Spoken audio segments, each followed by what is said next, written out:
आज की इस वीडियो में हम जानेंगे फोटोमॉर्फोजेनेसिस के बारे में। फोटोमॉर्फोजेनेसिस बहुत ही इंपॉर्टेंट फिनोमेना है प्लांट्स के डेवलपमेंट को पढ़ने के लिए।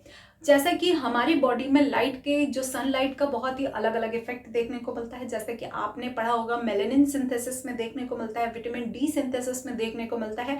ठीक उसी तरह से प्लांट्स में भी हमें लाइट की वजह से डिफरेंट टाइप ऑफ डेवलपमेंट देखने को मिलता है। आज हम बात कर रहे हैं फोटोमॉर्फोजेनेसिस के बारे में।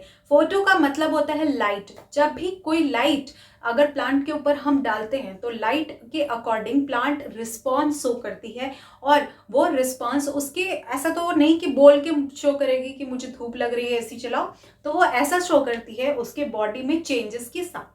फोटो का मतलब होता है लाइट, मॉर्फोजेनेसिस का मतलब होता है कि उसके बॉडी में लाइट के अकॉर्डिंग जो चेंज हो रहे हैं उसको हम बोलते हैं फोटोमॉर्फोजेनेसिस। बात करेंगे कि फोटोमॉर्फोजेनेसिस में जो सबसे इंपॉर्टेंट फिनोमेना है वो है इटियोलेटेड ग्रोथ का। इसी के साथ रिसेप्टर और सिग्नलिंग का भी यहाँ पे इंपॉर्टेंट प्रोस्पेक्ट आपको ध्यान में रखना चाहिए। सबसे पहले मैं बताना चाहती हूँ कि फोटोमॉर्फोजेनेसिस में जो सिग्नल मॉलिक्यूल होता है वो होता है लाइट। यानी कि जब प्लांट पे हम लाइट डालते हैं तो वो उसका ग्रोथ नॉर्मल होता है। मान लीजिए कोई प्लांट है और उस पर हमने लाइट डाला तो उसका ग्रोथ नॉर्मल हुआ, लेकिन अगर हमने लाइट नहीं दिया या उसके ऊपर कोई बीज है उसके ऊपर मैंने पत्थर रख दिया या गलती से वहां पर पत्थर आ गया बाय नेचुरल डिफॉल्ट, तो उसमें क्या होता है प्लांट का डेवलपमेंट या प्लांट का ग्रोथ डिफरेंट हो जाता है। जैसे कि उसकी स्टेम जो है वो एटियोलेटेड होगी, अचानक से बड़ी हुई अजीब सी लंबी सी उसकी स्टेम होगी, वो पेल येलो कलर की होगी। आप जनरल जो डेवलपमेंट देखेंगे, जनरल जो फिनोमेना आप देख सकते हैं, जैसे कि जो नॉर्मल ग्रोथ होती है प्लांट की तो उसका स्टेम थोड़ा रेगुलेटेड ग्रोथ में होता है, लेकिन जहां पर एटियोलेटेड ग्रोथ होता है वहां पे स्टेम का जो लेंथ होता है वो अनयूजुअली बढ़ जाता है और वो पेल येलो कलर में दिखाई देने लगता है। और उसका जो हुक्ड शेप जो होता है उसका अपर साइड हो जाता है। जैसे कि यहाँ फिगर में आप देख रहे हैं, मैंने यहाँ पे लगाया हुआ भी है कि जो इटियोलेटेड ग्रोथ के लिए मैंने लगाया है जो स्पंडिल अपीयरेंस होता है वो इस तरह से हुक अपीयरेंस होता है। नॉर्मल प्लांट के लिए भी मैंने लगाया है और इटियोलेटेड ग्रोथ के लिए भी मैंने लगाया है। तो अब इस इंपॉर्टेंट फिनोमेना को समझने के लिए हम लाइट और सिग्नल और रिसेप्टर के कॉन्सेप्ट को समझेंगे, यानी कि फिर से वापस हम सेल सिग्नलिंग को समझेंगे।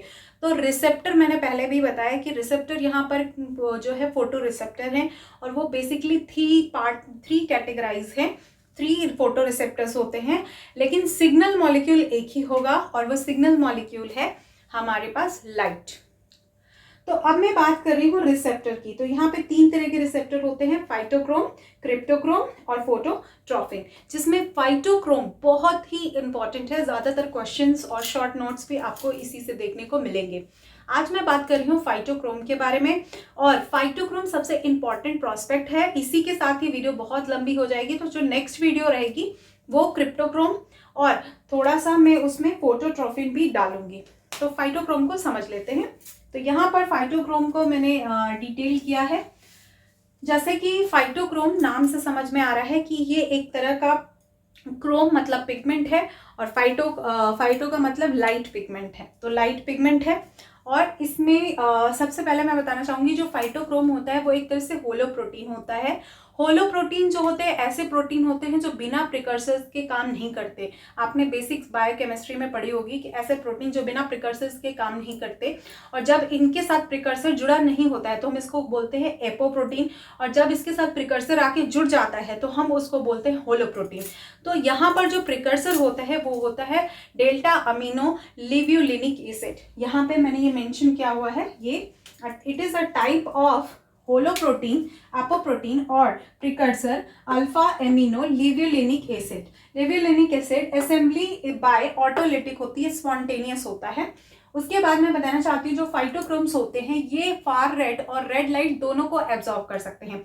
जैसे कि आप सभी को पता है कि फार रेड लाइट का जो एब्जॉर्प्शन होता है वो 730 के आसपास होता है, 730 nm, और जो हमारा रेड लाइट होता है उसका जो एब्जॉर्प्शन कैपेसिटी होता है वो 666 nm होता है।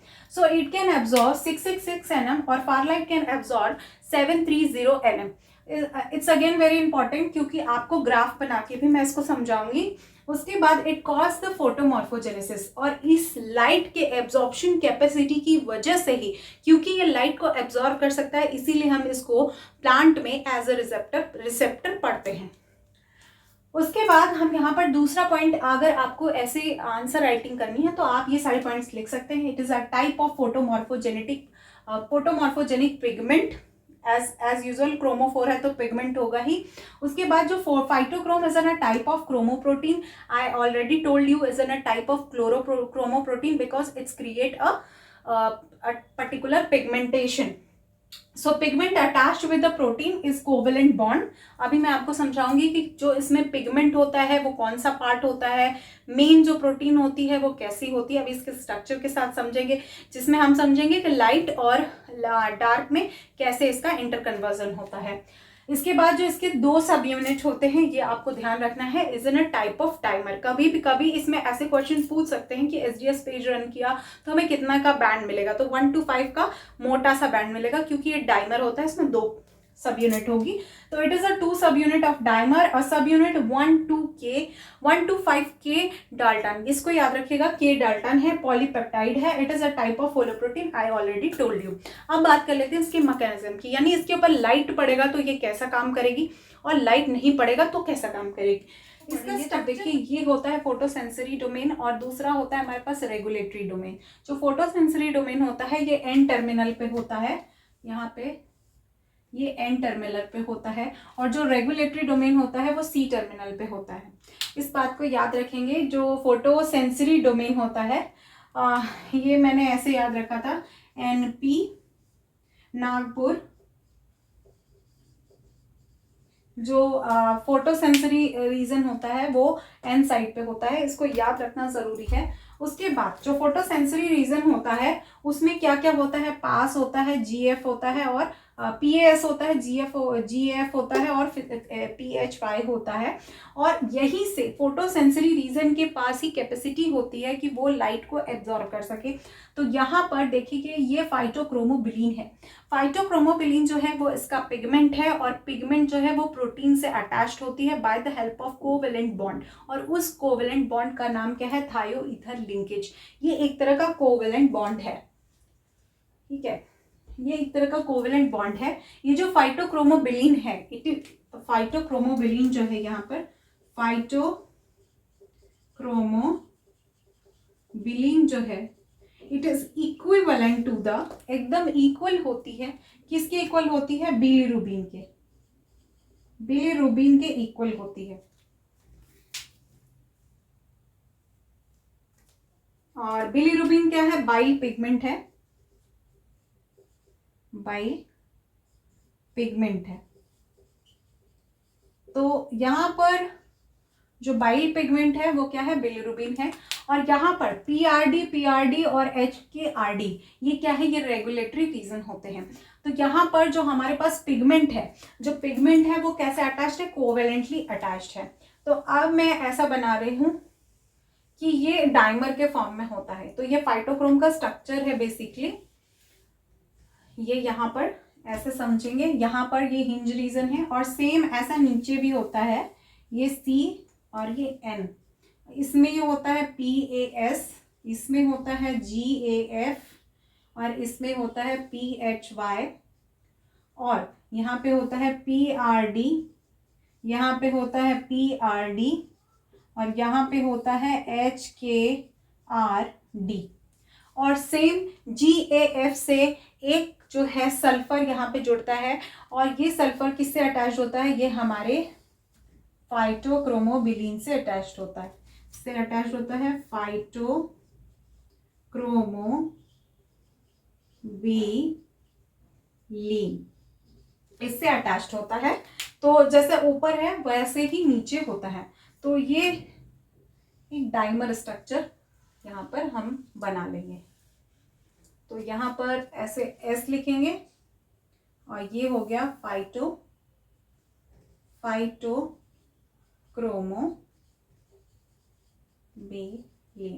अब ये भी 125 किलो डाल्टन का होता है एज आई टोल्ड यू, और यहाँ पर भी 1 to 5 किलो डाल्टन का होता है।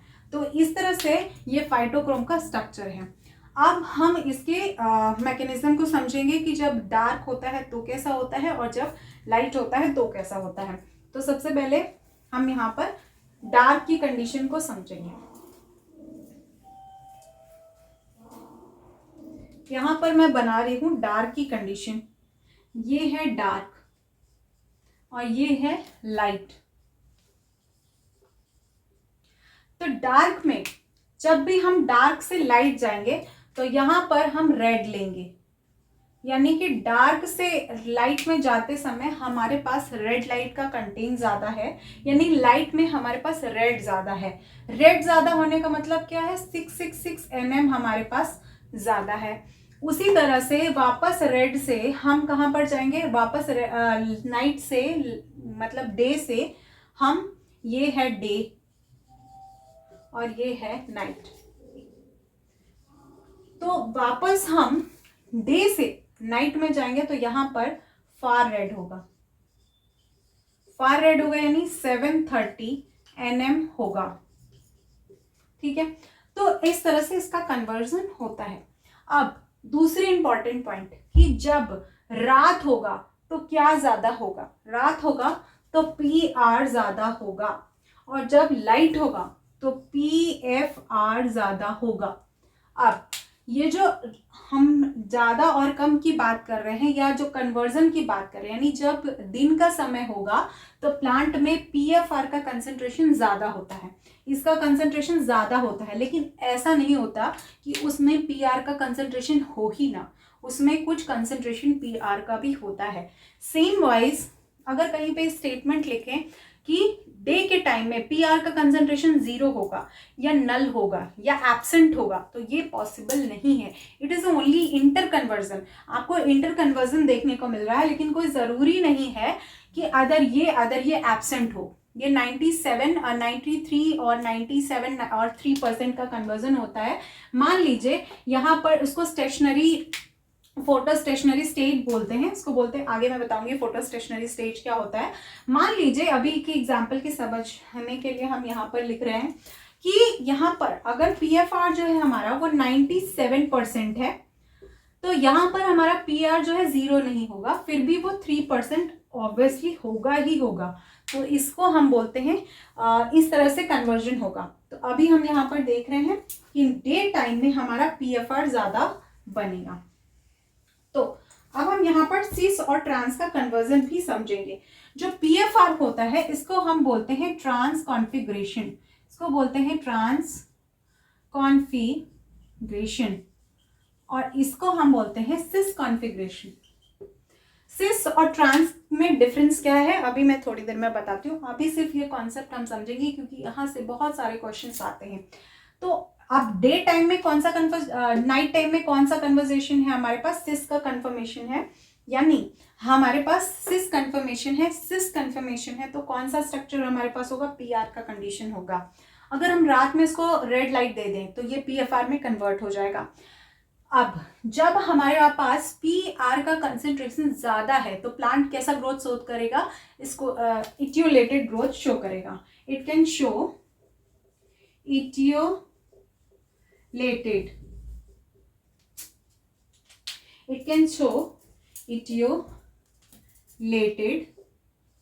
ग्रोथ। जो इटियोलेटेड ग्रोथ शो करता है इसको हम बोलते हैं स्कोटोमॉर्फोजेनेसिस। जो इसका बॉडी स्ट्रक्चर होगा उसको बोलते हैं स्कोटोमॉर्फोजेनेसिस। स्कोटोमॉर्फोजेनेसिस। अगेन जब हमारे पास डे कंडीशन है, यानी दिन के समय में प्लांट कैसा काम करता है, डी इटियोलेटेड ग्रोथ शो करता है। D etiolated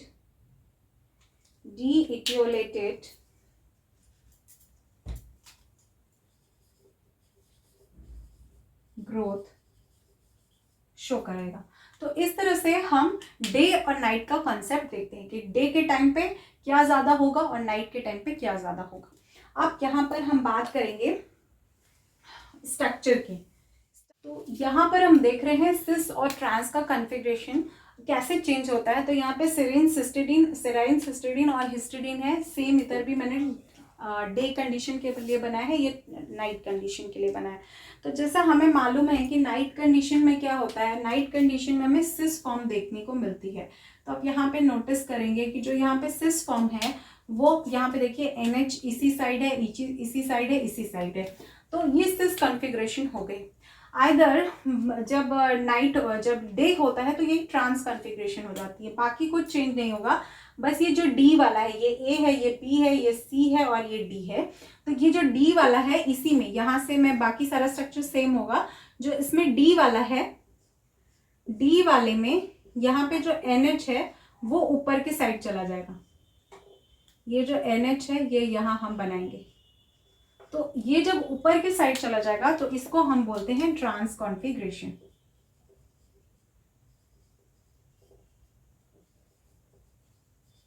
that's it.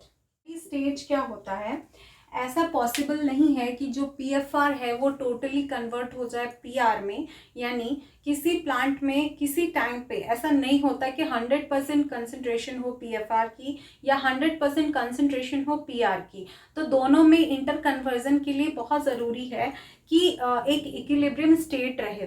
तो ऐसी इक्विलिब्रियम स्टेट जो होती है, अगर मान लीजिए PFR 97% है तो उसमें PR कितना परसेंट होता है, 3% होता है। अगर PFR कितना है, PFR 70% कन्वर्ट हुआ है तो उसमें PR जो है वो 30% होता है। तो ऐसा नहीं होता है कि 100% PR बन जाए या 100% PFR बन जाए। अब यहाँ पर हमें ग्राफ से देखना भी ज़रूरी है कि एब्जॉर्प्शन जो होता है उसके और वेवलेंथ के बीच में मैंने ये ग्राफ प्लॉट किया है, जिसमें आप देख रहे हैं कि जो वो फाइटोक्रोम्स होते हैं वो थोड़ा बहुत ब्लू लाइट के साथ भी एब्जॉर्प्शन शो करते हैं, वाइल सबसे मैक्सिमम एब्जॉर्प्शन जो होता है वो रेड लाइट में शो करते हैं, मैक्सिमम एब्जॉर्प्शन। ठीक है। और जो PFR होता है उस टाइम भी एब्जॉर्प्शन शो करेगा बट थोड़ा कम शो करेगा, बट स्टिल एब्जॉर्प्शन शो करेगा। यहाँ पर PFR शो करेगा, यहाँ पर PR शो करेगा। PR शो करने का मतलब कि उसमें PR ज़्यादा बन रहा है। अगर किसी प्लांट में PR का कंसंट्रेशन ज़्यादा है, कंसंट्रेशन ज़्यादा है, इसका मतलब कि वो प्लांट नाइट यानी डार्क फेस कर रहा है। डार्क फेस कर रहा है यानी कि उसके पास क्या है, रेड लाइट है। यानी कि उसके पास रेड लाइट जो है वो एब्सेंट है। यानी कि उसके पास फार रेड लाइट, जो फार रेड लाइट है वो प्रेजेंट है। फार रेड लाइट जो है वो प्रेजेंट है। सो इस तरह से क्वेश्चन पूछ सकते हैं। वाइल जब हम दूसरी कंडीशन की बात करते हैं, यानी अगर किसी प्लांट में हमें फाइटोक्रोम का कंसंट्रेशन, PFR का कंसंट्रेशन हाई देखने को मिलता है, तो ऐसी कंडीशन में जहाँ पे PFR का कंसंट्रेशन ज़्यादा है तो यानी कि सेल में PR यानी कि सेल जो है वो या जो प्लांट है वो लाइट में ज़्यादा है, यानी कि वो डे फेज ज़्यादा कर रहा है। यानी उसके पास जो फार रेड लाइट है, यानी कि यहाँ पर जब हम देखते हैं कि अगर लाइट का जो लाइट है वो ज़्यादा है, डे की कंडीशन है, तो ऐसी कंडीशन में हम ये देखते हैं कि उसके पास रेड लाइट ज़्यादा है, रेड लाइट ज़्यादा है। और जब रेड लाइट ज़्यादा होता है तो कैसी ग्रोथ करती है वो, जब वो डीएटियोलेटेड ग्रोथ करती है, डीएटियोलेटेड ग्रोथ करती है, डीएटियोलेटेड ग्रोथ करती है।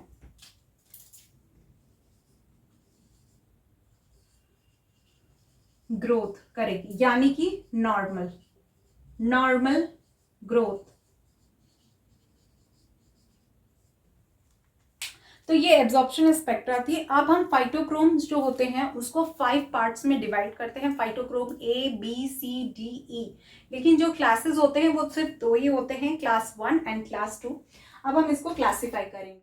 तो यहाँ पर हम बात कर रहे हैं फाइटोक्रोम्स के टाइप की। तो phytochrome A, B, C, D, जैसा कि मैंने बताया कि जो 5 टाइप ऑफ फाइटोक्रोम्स होते हैं हम इसको 2 क्लासेस में डिवाइड करते हैं, क्लास 1 एंड क्लास 2। क्लास 1 जो होता है वो लाइट लेबाइल होता है और क्लास 2 जो होता है वो लाइट स्टेबल होता है। तो यहाँ पर आपको 2 मेन चीज़ें पढ़नी है जिसमें हम बोलते हैं फाइटोक्रोम ए और फाइटोक्रोम बी, बाकी भी आप पढ़ सकते हैं। जो फाइटोक्रोम ए के बारे में आपको याद रखना है, ये मोस्ट इंपॉर्टेंट है। फाइटोक्रोम ए जो होता है, यहाँ पर मैं बता रही हूँ कि जो फाइटोक्रोम ए होता है ये डार्क कंडीशन में ज़्यादा होता है, डार्क कंडीशन में ज़्यादा होता है। अगर कोई किसी में फाइटोक्रोम ए एक्टिव है, इसका मतलब वहाँ पे कंडीशन कैसी है, डार्क है। डार्क है कि यानी वहाँ पे कैसी एटियोलेटेड ग्रोथ होगी, एटियोलेटेड ग्रोथ होगी। और अगर किसी जगह पर एटियोलेटेड ग्रोथ हो रही है तो वहाँ पर नॉर्मल जो है फ्लावरिंग भी नहीं होगी। ऐसे प्लांट्स में जहाँ पर एटियोलेटेड ग्रोथ होता है वहाँ पर हमें लॉन्ग डे लाइट इंटेंसिटी चाहिए होती है, तभी वो फ्लावरिंग करते हैं। तो यहाँ पर long day light require for flowering. और अब जरा सा इसमें सोचिए कि अगर एटियोलेटेड ग्रोथ हो रही है और इसको वापस से नॉर्मल ग्रोथ हमें क्रिएट करनी है, यानी कि अगर फाइटोक्रोम ए है और उससे हमें नॉर्मल ग्रोथ करानी है, तो हमें उस कंडीशन में क्या करना पड़ेगा। उस कंडीशन में सबसे पहले तो आपको ये समझ में आना चाहिए, जो फाइटोक्रोम ए है ये डार्क ग्रोथ कराता है, यानी जो फाइटोक्रोम ए होता है, फाइटोक्रोम ए जो होता है ये डार्क में ग्रोथ करता है और इसमें एटियोलेटेड ग्रोथ होती है। अब सेम वाइल मैं यही क्वेश्चन पूछूं कि अगर मुझे डी एटियोलेटेड ग्रोथ चाहिए, डी एटियोलेटेड ग्रोथ चाहिए, यानी कि मुझे नॉर्मल ग्रोथ चाहिए, तो मैं क्या करूंगी। अगर मुझे डी एटियोलेटेड ग्रोथ चाहिए या मुझे नॉर्मल ग्रोथ चाहिए तो मुझे किसी भी हालत में पीआर को कन्वर्ट करना पड़ेगा पीएफआर में। यानी कि यहाँ पर पीआर का कंसंट्रेशन अभी बहुत ज़्यादा है तो मुझे इसको कन्वर्ट करना पड़ेगा पीएफआर में, यानी कि पीएफआर का कंसंट्रेशन मुझे किसी भी हालत में बढ़ाना पड़ेगा। तो ऐसी कंडीशन के लिए मुझे क्या देना पड़ेगा, ऐसी कंडीशन के लिए मुझे लाइट ज़्यादा देनी पड़ेगी और उसके बाद ये कन्वर्ट हो सकता है। तो इसमें अगर हम लाइट नहीं भी दे रहे हैं तो मान लीजिए हम इसमें ब्लू लाइट दे देते हैं, अगर हम पीआर को ब्लू लाइट दे देते हैं, ये क्वेश्चन आ चुका है। ब्लू लाइट अगर हम यहाँ पे प्रोवाइड करते हैं तो ब्लू लाइट की कंडीशन में ये कैसा रिएक्ट करता है, ये नॉर्मल ग्रोथ करता है, यानी कि ये जो है पीएफआर बना देता है और नॉर्मल ग्रोथ हमें देखने को मिलती है। अब इसके बाद हम पढ़ेंगे बी और सी, डी ई और सी ये सारे बहुत शॉर्ट है, बी ही थोड़ा डिटेल में है। तो अब हम यहाँ पर देख रहे हैं कि फाइटोक्रोम बी सी डी कैसे फंक्शन करते हैं। जैसा कि आप सभी को मालूम है कि ये लाइट स्टेबल मॉलिक्यूल्स होते हैं, यानी ये क्लास 2 में प्रेजेंट होते हैं। इनके अंदर शेड अवॉइडेंस रिस्पॉन्स होती है, ये शेड अवॉइडेंस रिस्पॉन्स टाइप का वर्क करते हैं। शेड अवॉइडेंस रिस्पॉन्स का मतलब क्या होता है वो हम थोड़ी देर में समझेंगे। पहले अभी हमें ये समझना है कि जो फाइटोक्रोम बी है वो शेड अवॉइडेंस रिस्पॉन्स शो करता है और अगर हम इसको रेड लाइट कंटिन्यूअस दे रहे हैं, ज़्यादातर ये लाइट स्टेबल है यानी इनमें क्या सबसे ज़्यादा बनेगा, पीएफआर बनेगा। लेकिन अगर हम इसको रेड लाइट कंटिन्यूअस देते हैं तो ये डी एटियोलेटेड ग्रोथ, यानी कि अगर हम रेड लाइट देते हैं, ऑब्वियसली रेड लाइट हमें आपको याद होगा कि जो पीआर होता है वो पीआर से पीएफआर कब बनता है ज़्यादा, ये डे कंडीशन में बनता है। और जब डे कंडीशन होता है तो ऐसी कंडीशन में क्या होती है, रेड लाइट होती है। जो रेड लाइट होती है वो रेड लाइट जो होती है वो पीआर से पीएफआर में कन्वर्जन हमें देखने को मिलता है। तो अगर हम इसको रेड लाइट कंटिन्यूअस देते हैं तो ये डी एटियोलेशन शो करती है, यानी कि नॉर्मल ग्रोथ शो करती है। सीड जर्मिनेशन के लिए भी इसको रेड लाइट चाहिए, वाइल जो फाइटोक्रोम ए होता है उसमें फाइटोक्रोम ए में जो सीड जर्मिनेशन होता है उसके लिए हमें ब्रॉड स्पेक्ट्रम लाइट प्रोवाइड करनी पड़ती है। वाइल फाइटोक्रोम सी डी, यहाँ पर डी और ई है, ये दोनों जो होता है शेड अवॉइडेंस रिस्पॉन्स शो करते हैं। वाइल फाइटोक्रोम सी जो होता है वो प्राइमरी लीफ एक्सपेंशन के लिए रिस्पॉन्सिबल होता है। शेड अवॉइडेंस रिस्पॉन्स, इसको हम बोलते हैं शेड अवॉइडेंस रिस्पॉन्स, SAR। तो तो क्योंकि हम फाइटोक्रोम्स को पढ़ रहे हैं तो हमें सेड अवॉइडेंस रिस्पॉन्स पता होना चाहिए कि क्या होता है। तो देखिए नॉर्मल ग्रोथ मैंने बना रखा है, ये सीड है, सीड से ऐसे जर्मिनेशन स्टार्ट हुआ, फिर लीफ का ऐसे फॉर्मेशन हुआ और फिर नॉर्मल ग्रोथ होता है। इसको बोलते हैं डी एटियोलेटेड ग्रोथ भी बोल सकते हैं या डी एटियोलेशन बोल सकते हैं। और जब सीड अवॉइडेंस और रिस्पॉन्स होता है तो सीड से जो इसका स्टेम पोर्शन होगा वो थोड़ा सा लेंथ में ज्यादा होगा। यहाँ पे मैंने पिक्चर भी लगाई, आप देख लीजिएगा। और लीफ का स्ट्रक्चर अगर हम देखें तो लीफ भी हमें कैसे दिखेगी, लीफ भी हमें बहुत लंबी दिखेगी। ये पोर्शन जो होगा, स्पेशली जो स्टेम से कनेक्टेड वाला ये वाला पोर्शन होता है, ये काफी लॉन्ग होता है। और साथ ही आप ये देखेंगे तो इसमें स्पंडल शेप अपीयरेंस हमें देखने को मिलती है। It is like a hook like appearance. तो यहाँ पे मैंने लगाया हुआ है। आई होप वीडियो आपके लिए यूजफुल रहा। अगर यूजफुल रहा तो लाइक शेयर जरूर कीजिएगा, चैनल पे पहले बार सब्सक्राइब जरूर करके जाएगा। मिलते हैं नेक्स्ट वीडियो में। नमस्कार।